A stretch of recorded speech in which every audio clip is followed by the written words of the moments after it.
Romeo बन के प्यार मोहब्बत के बात करत तारा? शर्म नहीं क्या आवत ई उम्र में? हाँ?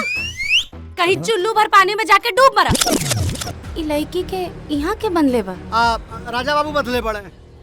काहे? ई राजा बाबू के प्राइवेट स्कूल से विद्या चुरावे ली और हमनी के सरकारी स्कूल में ले जाके बांटेली। ई का बकवास करत तारा? हाँ?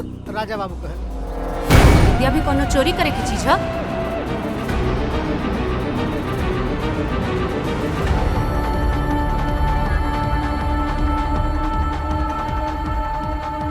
कैसन दरिंदा बाड़ो तू लोग?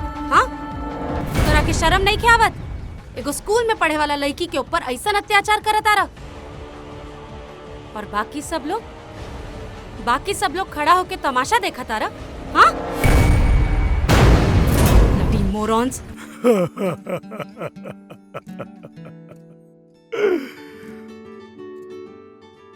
मिल गईल माई के पतो।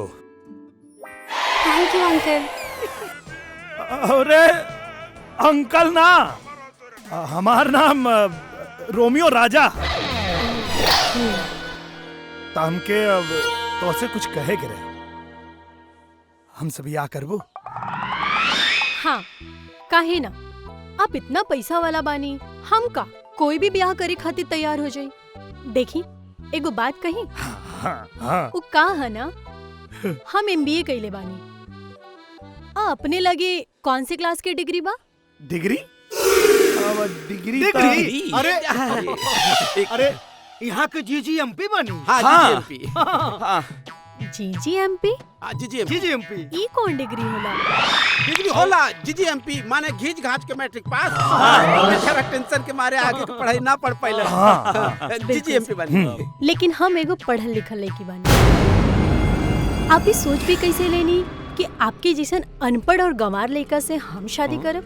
अरे अनपढ़ है, बताओ लोग कितना पढ़ल बड़े। एक जना रहन कचमा पास, एक जना रहन अंगूठा। अच्छा, तो अब तू अपना आपके समझा तारा? जी। Are you out of your mind, idiot?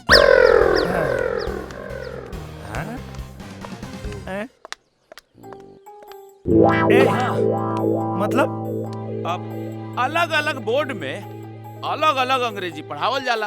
हमार जो बोर्ड अंग्रेजी पढ़ाइले रहे ना, उनकर बोर्ड से अलग रहे। और का बाकी जैसे ताश के फर्री ना मारता नहीं फर्र, वैसे फर्राटेदार बोर्ड रहे। वो तो बस एगो शब्द पकड़ाइल रहे जल्दी जल्दी में, डॉग कुछ।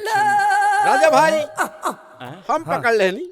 ही देखा, घंटी बजावे वाला पकड़ लेलस, आ तू घंटा के अंग्रेजी का मास्टर हुआ। हाँ भाई बताओ का कहत रहे?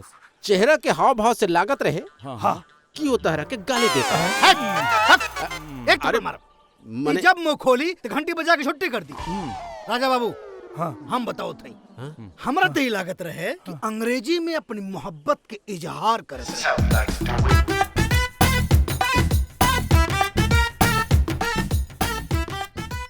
अब का सोच लो,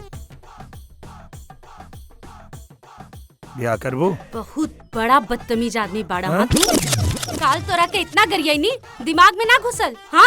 और ये संस्कार सीखले बाड़ा कोनो लड़की के रास्ता रोके के? और का रोमियो बन के प्यार मोहब्बत के बात करत तारा? शर्म नहीं क्या आवत ई उम्र में? हाँ? कहीं चुल्लू भर पानी में जाके डूब मरा। हट हमरा रास्ते से, हट। राजा बाबू कहीं तो इंग्लिश में ट्रांसलेट कर दी का?